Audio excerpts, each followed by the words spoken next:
Okay, today we got the very last part of the split, and that is shoulders and arms. Very important for that V-taper body, or just, staying lean in general, having that lean look. All right, first up, we got the overhead shoulder press, and I know there's no weight on the bar, but I don't want to look weird doing 25s on each side, so I'm not even gonna bother. So the overhead shoulder press targets the deltoids and engages the triceps and upper back.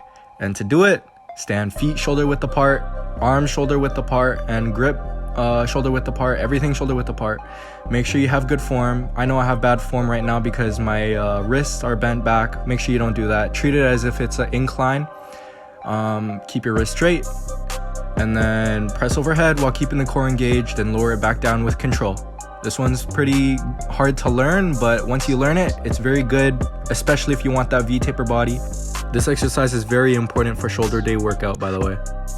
The seated shoulder press. The seated shoulder press reduces core engagement, but it allows you to focus more on just the shoulders. So to perform it, it's basically the exact same thing as overhead shoulder press, except you're seated and you have more range of motion because it is dumbbells.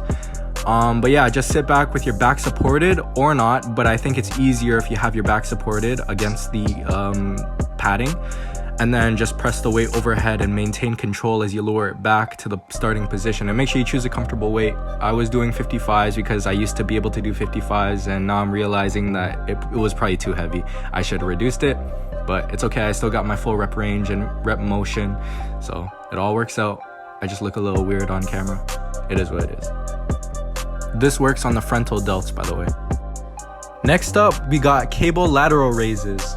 And I prefer these over dumbbell because with dumbbell lateral raises, it does target the side delt but has variable tension due to gravity, offering maximum resistance only at the top of the movement. Whereas with cable, it can provide tension throughout the whole range of motion, making it more effective for engaging the side delts and promoting muscle growth by maintaining tension at even the start of the lift. Whereas with dumbbell, you only get it when you're halfway done the lift. So see in the video, I set it to my wrist height, and you want to make sure you keep that 90 degrees when you're parallel with your shoulders, which I showed in the video. And then make sure your arms are slightly bent, not fully extended, but keep a slight bend, and make sure you keep the full range of motion. You're not stopping at just your shoulders. You're going all the way back and then all the way up. And here I'm showing the other hand, but just keep the same motion for both. And only do dumbbells if you're running out of time or you want to kill your side delts at the end of a shoulder day workout, but I don't really recommend it. I just recommend doing cables. Now for the final 4 exercises, I like to do 2 tricep workouts and then 2 bicep workouts. For me, right now, this would be weighted tricep dips. And to perform it, grab a pair of parallel bars. And you don't have to do weighted. I'd say work up to being able to do weighted, but doing regular ones is a bit too easy for me now. So yeah, just make sure when you go down, you maintain a 90 degrees in your elbow and go back up to the starting position. And just keep maintaining good form without rounding your shoulders or hurting your shoulders, because this will hurt your shoulders if you're not used to it. Same with the wrists. But yeah, once you're used to it, you'll be able to do it no problem, and then you'll move on to being able to do weighted.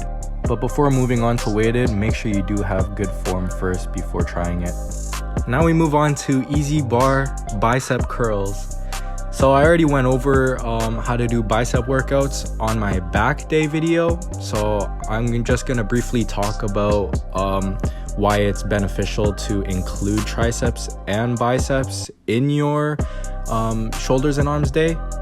So usually on random splits, you would not include arms, but it's important to include arms because you're strengthening these muscle groups together, enhancing the performance in both pressing and pulling movements, which is very important if you want to, strengthen your upper body. It's also good overall to do arms when you're trying to cut or get lean, because the arms will pop out much more, especially if you want that V-taper body. The arms have to be built. So it's very important to keep arms on shoulders and arms day, and back and arms, or even on your rest days. If you're just doing arms, that works too. I do highly suggest doing arms. Very important for everything. But yeah, that's basically the shoulders and arms workout. I did talk about all these end workouts already in my back day video once again. So if you want to know the proper form or technique, either just watch the video like on the screen right now, or just go back to my back day video. Everything's there. Hopefully you guys enjoyed the video. Next I'll probably be talking about Arnold split, or PPL and Arnold split, my split, supplement lists, best supplements to worst supplements, or mistakes people make when they first come to the gym, because I do see that happening a lot, even with people that go to the gym regularly. So yeah, let me know what you want to see next.